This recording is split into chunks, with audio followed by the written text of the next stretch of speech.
Well, ladies and gentlemen, our next talk will be delivered by Muhammad Maqsudur Rahman.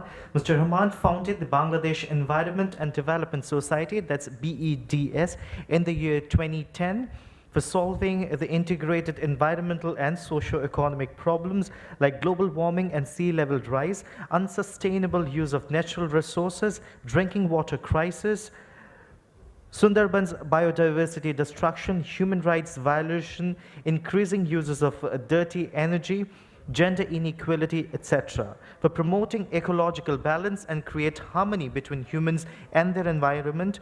Within a very short time, BEDS, that's Bangladesh Environment and Development Society, has become a reputed organization among the communities and government agencies by doing few remarkable jobs on environment and development sectors in the Sundarbans coastal region under Mr. Rahman's capable leadership. So, ladies and gentlemen, Mr. Rahman will be talking about grassroots initiatives on mangrove ecosystem conservation through education and livelihood today. So, ladies and gentlemen, please put your hands together and welcome Mr. Rahman on stage and render his expert talk on the very subject.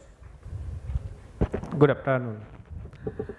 Firstly, I'd like to congratulate to the Balipada Foundation.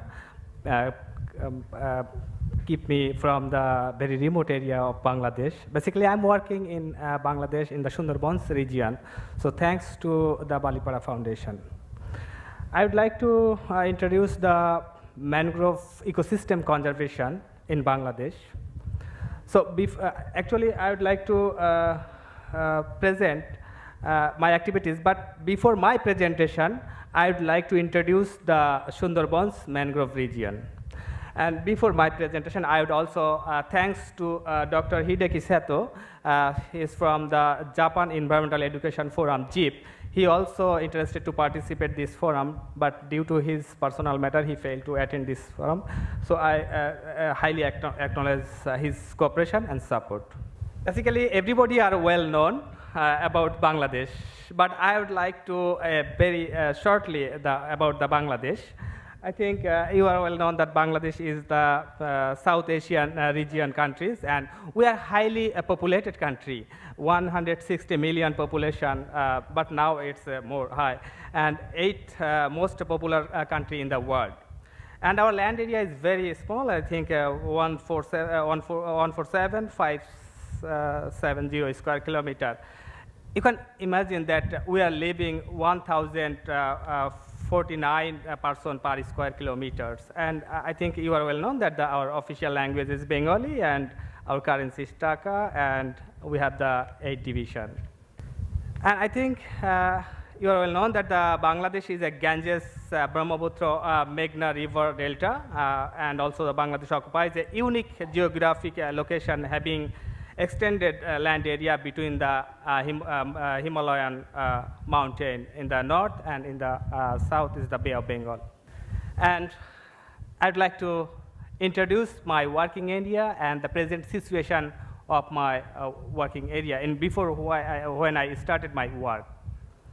Sundarbans is located in the southwest coastal part of the Bangladesh, and it's also is combined with India and Bangladesh jointly, and we have the 60% in Bangladesh and approximate 40% in India. And I think you are also well known that the Sundarbans is the UNESCO declared World Heritage Site, as well as the Ramsar declared the Ramsar wetland site, and also it's a reserve forest. And the Sundarbans managed by the Department of Forest in Bangladesh. Sundarbans is the biodiversity hotspot area. There are many critically endangered and endangered species live in that forest, and the only habitat of the Bengal tiger that live in this forest. And we have the 334 mangrove species, basically the 165 algae and the 13 species of orchid. And we have the 400 species of wild animals in that forest, and 291 fish species. This is a very, how can I explain? That means a hotspot, biological hotspot. And still now it's a good habitat for the animals and fishes, and it's the Asian fish breeding ground. So this is really important for our life and also the livelihood.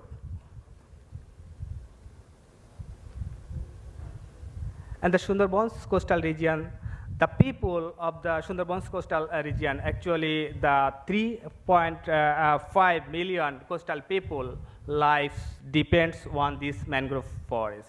And livelihood of the Sundarbans coastal region. Basically, the people collected the honey from the Sundarbans, people collected the fish and crab from the Sundarbans, and also people collected the nipa, one kind of mangrove thatch they collected. Basically, the seasonally they collected these resources, get the permission from the Department of Forest, and around the year they collect fish and crab. And there are other resources like cooking fuel and everything they are collecting from this mangrove forest. So the coastal people's life and the Sundarbans forest is interrelated. They are very much closed with these resources. Ecological and economic value. Every day we got these services from the forest, but the coastal people don't realize this. Basically, the life and livelihood depends on this forest, and natural safeguard. The Sundarbans protect the coastal people's life from the natural disasters, and also the ecological and economic value. We have a lot of the ecological and economic value of this forest. It's also our culture and heritage. What's the major problems of the coastal people? Basically, the poverty. It's not only the coastal area, but also all over the countries, the remote area, rural area, is the poverty is the biggest issue, biggest challenge. And also the cyclone. This area is the disaster-prone area, is the front line of global climate change. They are frequently face the different kind of disaster. And also the sea level rise and salinity intrusion is the another problem for coastal peoples.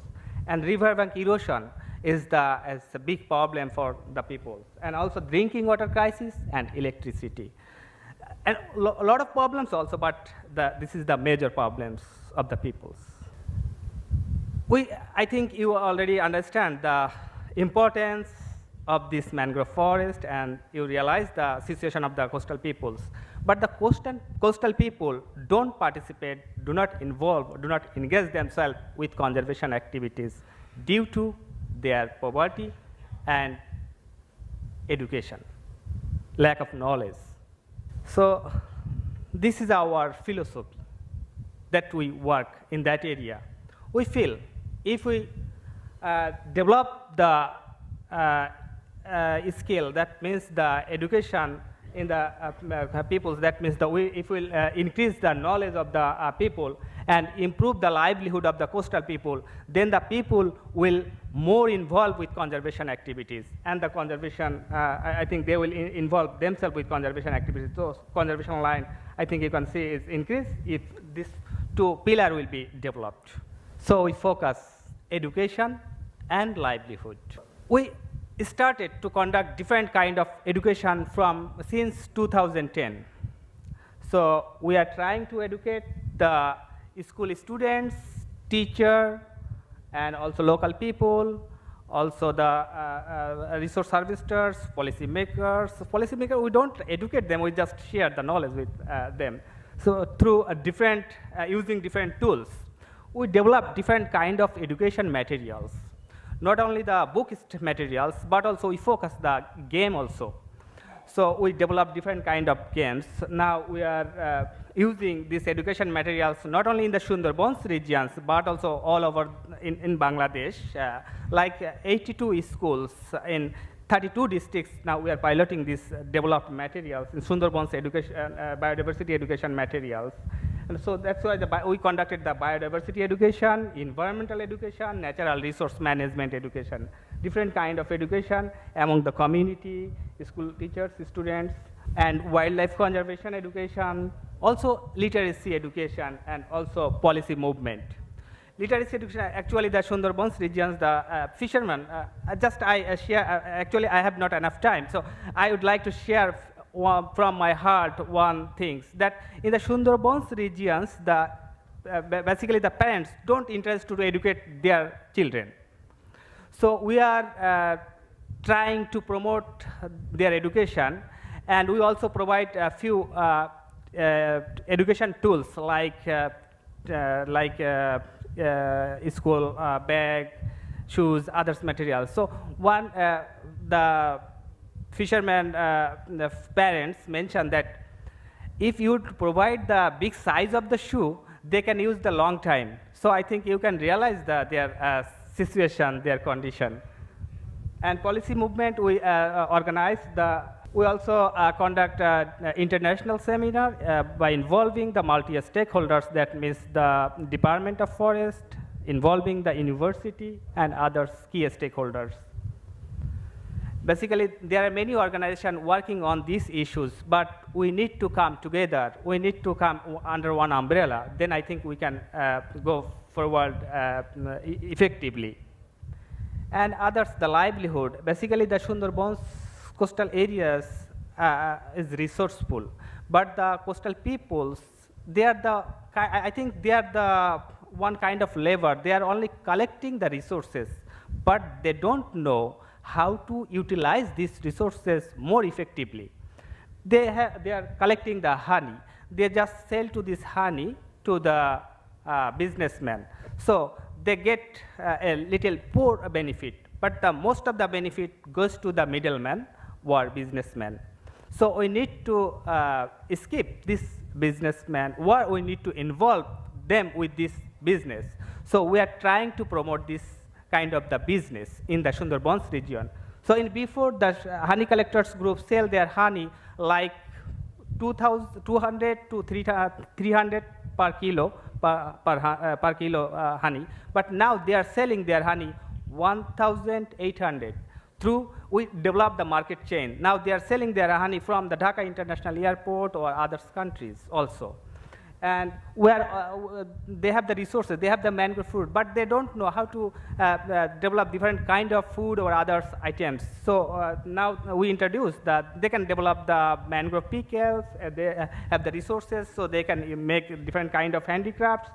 We also focus on the ecotourism activities. So ecotourism in the Sundarbans region is a tourist spot. So basically the company, they are now conducting the business, but we are trying to involve the local people with these ecotourism activities. Now we are trying to develop their skill and also try to develop to support the infrastructure development activities.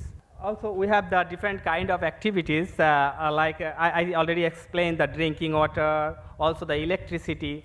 So we have already enlightened 17 villages using the solar energy.